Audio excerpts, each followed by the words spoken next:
So he did this, we bought him a scratching post. And he scratched it till it fell apart. Then we bought him another one, and he sort of scratched it a couple of times, but he discovered that he prefers scratching all the furniture. Yeah. Generally, if you buy him something specific, like cats like running water, apparently. So Yeah. she will always get up to the sink to drink from the tap. Yeah. So we bought and scratched the furniture. So we bought a scratching post and some strange cat fountain thing. Which you fill with water, and then it recycles the water, and it comes down in the kind of drip. She's not interested in either of them. No.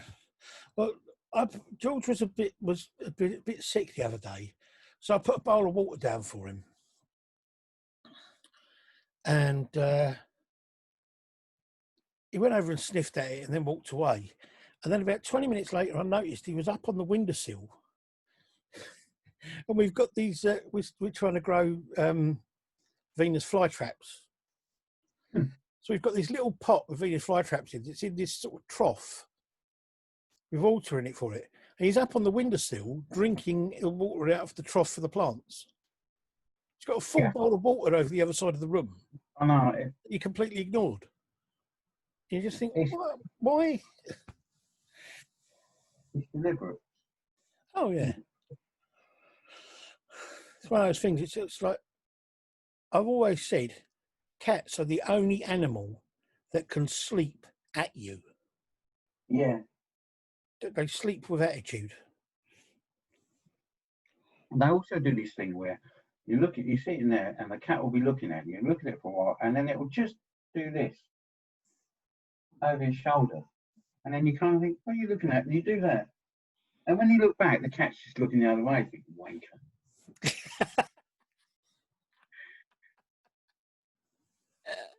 I'm sure when we're not around, they walk around on their hind legs, use cutlery to eat with, all that kind of stuff. George has a habit as well of turning his back on me if he's fed up with me. If I've done something like gone out and been out for too long, and I come back in, apparently he's been wailing all the time I've been out, but as soon as I come back in, what he'll do is he'll make a point of getting somewhere I can see him, but sitting with his back to me. It's like, what's that all about? Getting dissed by a cat. Yeah. It's got too much catitude, that's the problem. It is a catitude, isn't it? Have you heard from anyone else? I mean, anyone at all? What, anyone at all? I believe there are other humans still alive. Yeah. I think the zombie apocalypse hasn't taken everyone. No. No, well, we've been doing some family stuff, contacting family by Zoom and stuff, and just sort of like saying hello and things. A couple of little comments on Facebook and things from a few other people, but not much. Nothing major. Yeah. Yeah. Do you think society's going to completely go back to how it was after all this and that? I don't think it can. I think there's a few things that have already reverted. People have started to realise, I think, that there are more important things in the world than, all of the property and financial stuff and all that kind of thing, No. And I also think people have started to realise that you don't necessarily need everything that you thought you did. Apart from 4 months of toilet rolls. Well, yeah. 3,500 weight supply of toilet roll. And flour's really difficult to get hold of now. People have started taking up, it's one thing, people seem to have taken up actually cooking food instead of just buying takeaways and making things in the microwave. Yeah, definitely. And more gardening, apparently.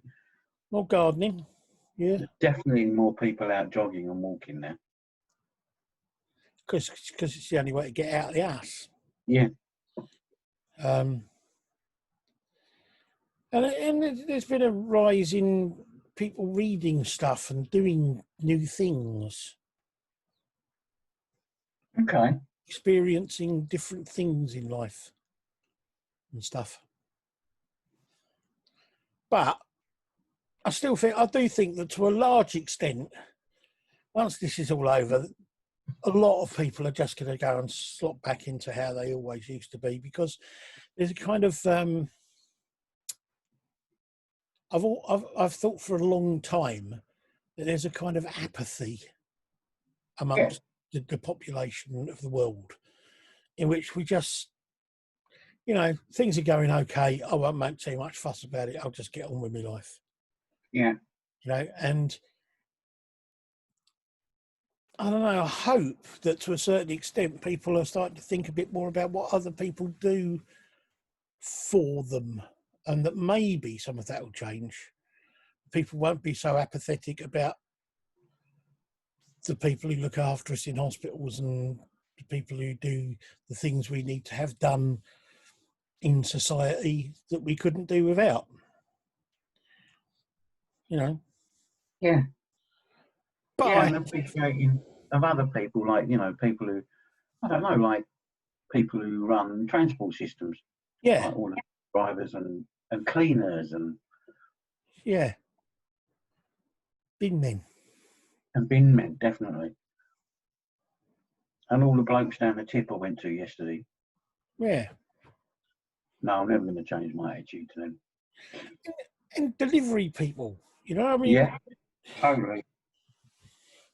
Don't get me wrong, some companies are better than others and all that sort of thing, but we've had people come out here and deliver stuff to us all the way through this lockdown, and I don't know what we would have done without them, to be honest. Yeah, no.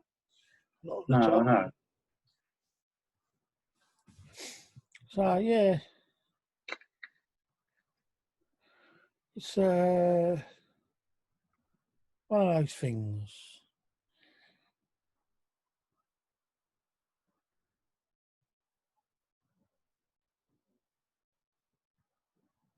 And stuff.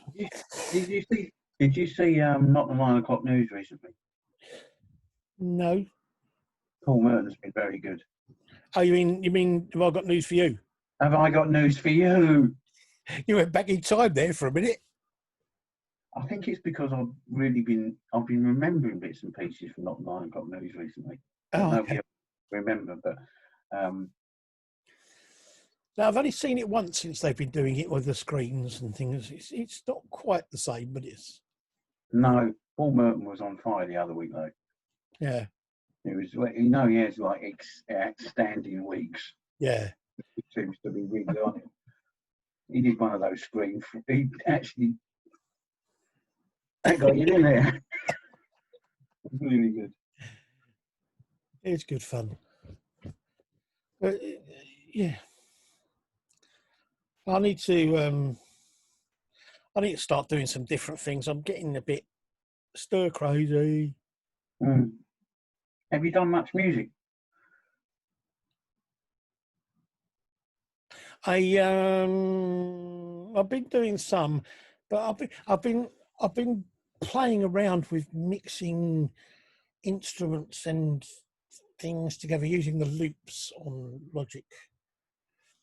But just mixing instruments, so I've been using things like I've had a sort of tribal drum beat, African tribal drum beat with a Brazilian bass line and flamenco guitar. Yeah, it's really world. Yeah, out of this world music, I call it. Yeah, it's world music. I like that. And all sorts of messing around with ideas and things, and doing a podcast thing about movies, and thinking of doing a podcast on my own, but I can't make my mind up what I want to do with it.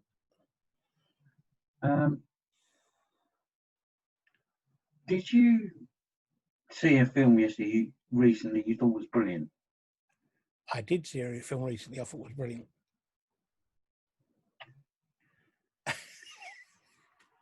quite a small film, like a major release. It's quite recent, but low budget film, independent. Do you mean Salient -10? No, Okay, is that good? that's good. That's my friend Emma's film. That's really good. That's on. Oh, that is the one I meant then. Yeah, I yeah. didn't know That's it's called Salient -10. -10. That's on. It's on YouTube. I think it's still on YouTube anyway. But I saw it recently. I've seen it before because she brought it to the horse hospital and it was shown Right. there. But I bought a DVD of it and her last film, which was called Seize the Night. She's supposed to be working on some new stuff. But yeah, no, it's very good. It's interesting science fiction-y sort of thing. Okay. But I've seen a few films recently that surprised me how much I liked them, to be honest. Okay. One called Circle, which is really good, and The Platform. Yeah, I've seen that. Like that. I watched Knowing the other day, the Nicolas Cage sci-fi film. Nicolas Cage sci-fi. Yeah. I've already gone off it. Oh no, it's really good. It's really kind of odd because it starts off.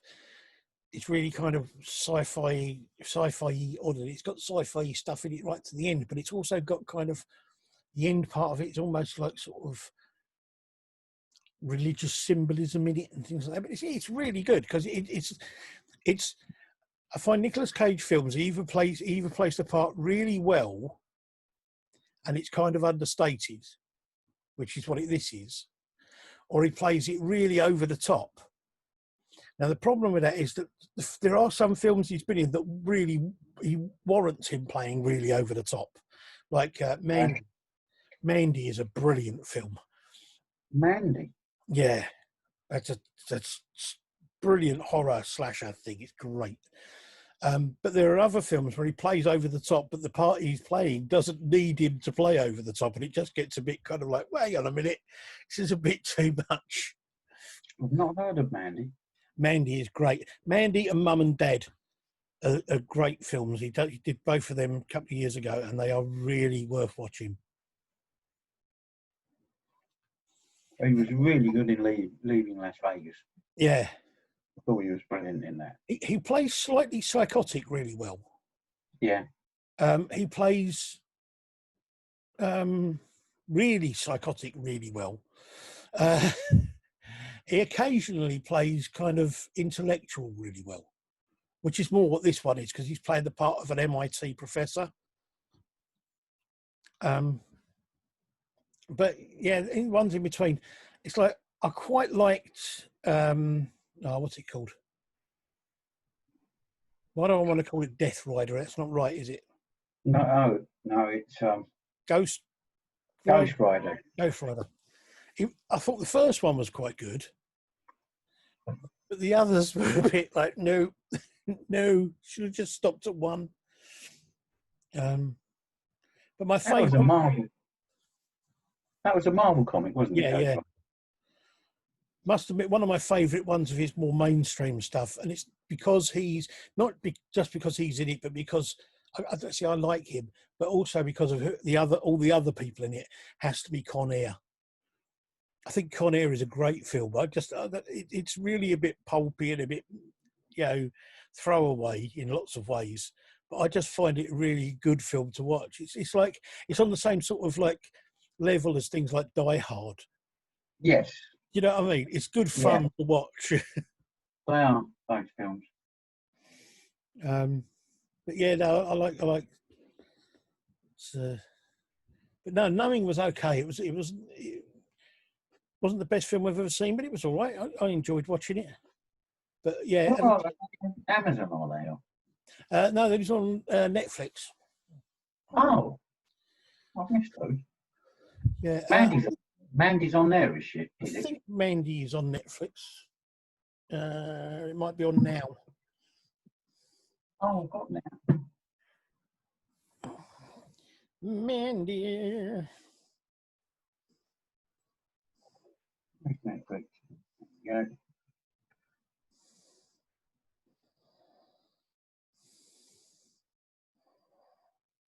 Why does everything take so long to load on a Kindle? I don't know. You wouldn't know about Kindles. You're on the other side. Yeah, I'm on the dark side, mate. I can't even remember if I can get them now on a Kindle. Kindle's Amazon, aren't they? Yeah, So I don't know. you can get everything else on it. Don't get on it. Probably not. Can you get my brain? Now T for fire. There we go. Lost my brain. Well, what's happening now? I don't know. No, there's now music. I don't think I want that. No. No. Talking about music, Yeah. I just wonder, have you listened to any of the stuff I put on that playlist for you to listen to? No. Which playlist? Before we go any further. Playlist on Spotify called "Here's a Song for You." Oh yes, I did. I had that on the other day while I was working from home. I put that on, and I found it too distracting. Because I keep adding, Really? I keep adding things to it, but it's like, the problem is you're not taking anything off that you don't like. Yes, I've got it. Yes.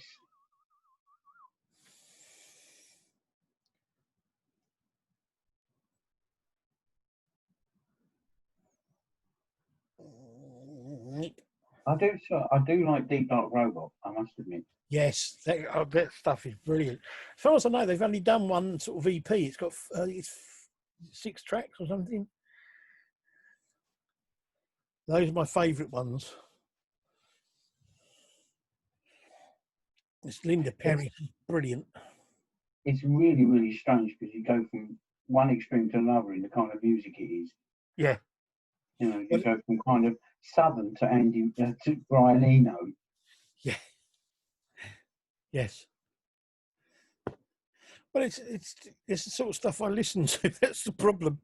My recommendation thing, when I get this kind of weekly recommended for you, some of the stuff on there sometimes, like, what the hell? What? Yeah.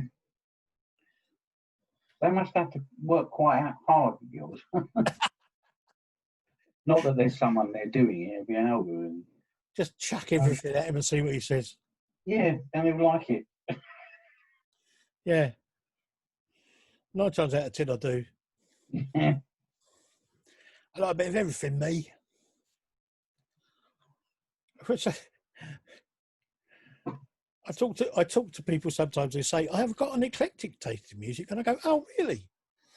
Yeah. Let's discuss that then. And after about 20 minutes they go, no, I haven't got an eclectic taste in music at all, really.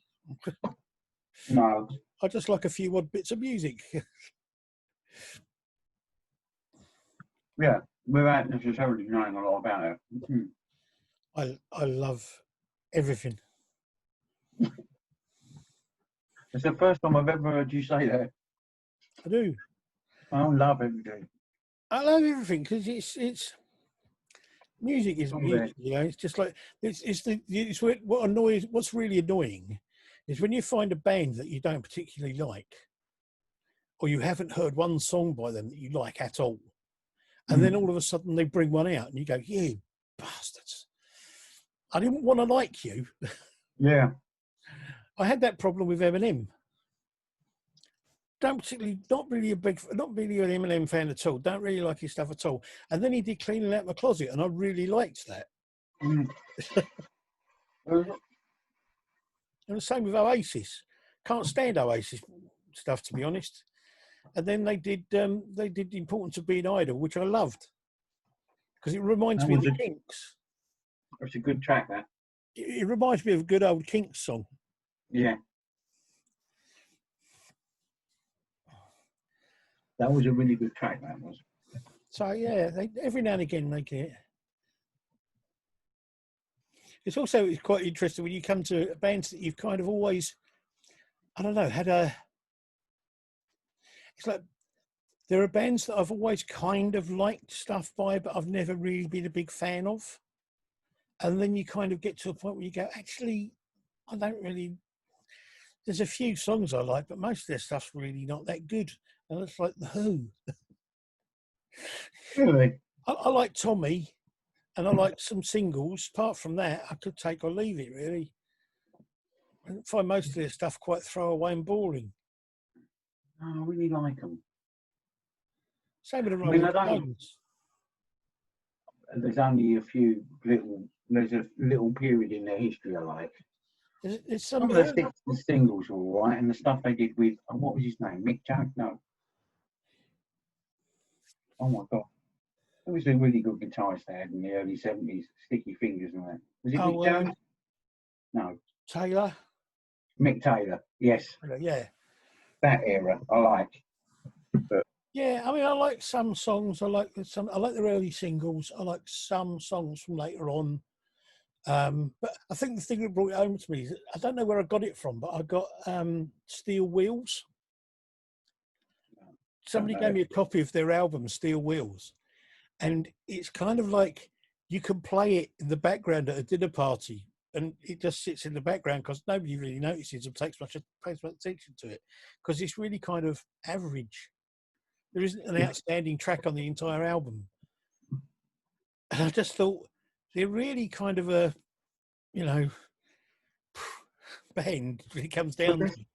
yeah, but they've been like that for 45 years. Yeah, I know. I've never understood why it's so big. And the thing about it is, I have met two people in my entire life that have said to me, I'm a big Rolling Stones fan. I've got everything they've ever done. And you would have thought, being as they've been going so long and they're as big as they are, there would have been more. Yeah. One of the things that got me with The Who was when Keith Kenny Moon Jones. died, they got in, Kenny Jones. Jones, It was Kenny Jones. yeah. And it was just Kenny Jones. And then they added a percussionist. And then Kenny Jones left. Or Right. did he die? I don't know, whatever. No, he's still alive, I think. Yeah, so He's probably retired. And they got, what's his name? Ringo Starr's son, is it? I think so. Zach Starkey. That's But it. they got another drummer. And when I saw them live on stage, they had a drummer, they had a percussionist that was their full-time percussionist, and they had, what's his name, Ray Cooper. Ray Cooper playing with them, right? So you've got a drummer and two percussionists, okay, instead of one drummer. When John Entwistle left, they got a bass player, a rhythm guitarist, a keyboardist. And I'm surprised with all. You've got to ask who was doing the most work in that band, haven't you? Yeah. It was. He's just quite calmly filling in all the gaps. I mean, to have to get, I mean, the thing that got me as well was the bass player they got wasn't a sort of slouch. It was Rabbit, John Rabbit. Right. I mean, he's been around for years and he played, but to have to get a keyboard player, bass player, and rhythm guitarist to replace one bass player.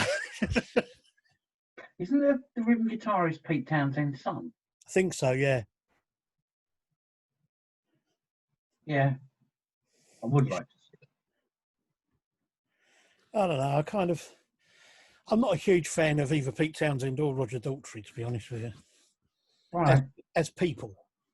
I love Pete Townsend. I like Pete Townsend. Not sure about Roger Daltrey. I've never really been big fans of either of them. They have, I don't know, there's something about them I don't, just kind of, I don't know. One of them things, isn't it? He does come across as a bit arrogant, Pete Townsend. Yeah, a bit.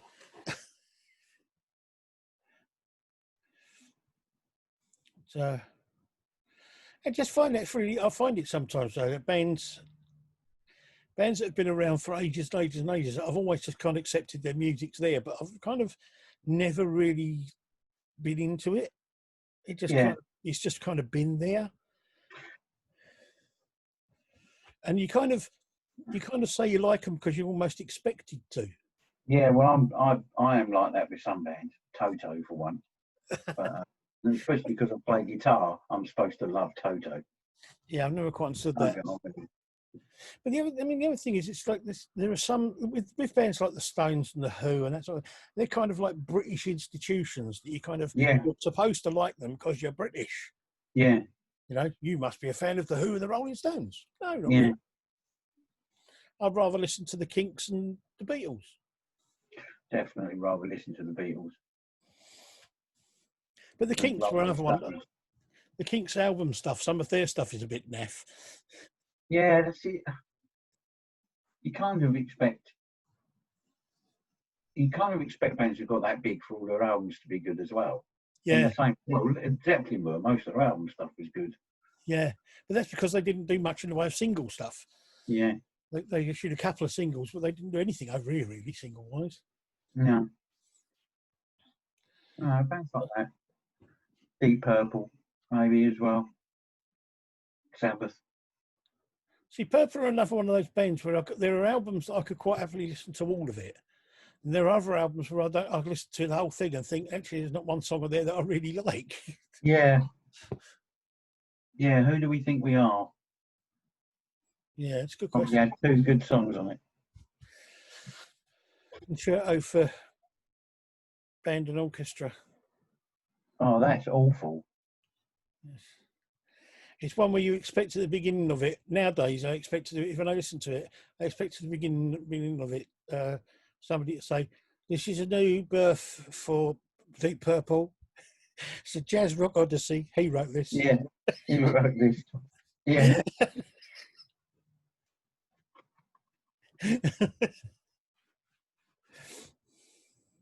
They weren't even that big a band when they released that, were they? No, it was only their third or fourth album. Yeah. Mind you, they'd all been around a while and done a few bits. I guess so, yeah. As it was Mark II, wasn't it? It was Mark II, yeah. But, yeah. I read a great thing I read a book a while back. It was Chaz Hodges. It was about Chaz and Dave. And Chaz Hodges was saying about when he was in the Outlaws. And they used to do a lot of the backing work for a lot of the bands with Joe Meek. Yeah. And there were a lot of other people who went on to do other things who were part of that whole studio stable thing. And one of them was Freddie Starr. At that time, he was singing. He wasn't doing comedy stuff, but he was always a comedian. He was always a joker. And apparently, Joe Meek had this thing: if he would shut them into a room, whoever was playing would be shut in a room, and he would be in the kitchen recording. And Richie Blackmore was known as like the one-take wonder. Never had to do any retakes, never had to do any re-recordings because he never hit a bum note. And he was in this room recording. And partway through doing this solo, he suddenly played a couple of bum notes and everyone went, "What the bloody hell, what's going on there?" And they burst into the room to find Richie Blackmore sitting there trying to concentrate on it. Bearing in mind, he's only about 18 this time, sitting there trying to concentrate on playing his guitar, with Freddie Starr standing on a chair next to him trying to put his dick in his ear.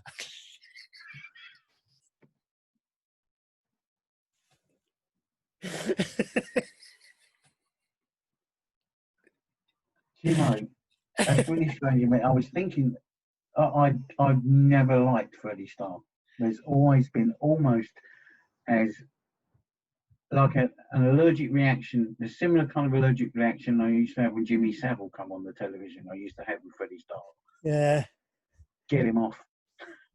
I just Freddie Starr always worried me because it was kind of like I used to worry that he was somebody having some kind of psychotic episode. Well, yeah, a bit like Keith Allen, I suppose, or something like that. Yeah. But I just found that quite funny, the idea of Yeah. And he still only played 2 bun notes. yeah. Bastard. Huh.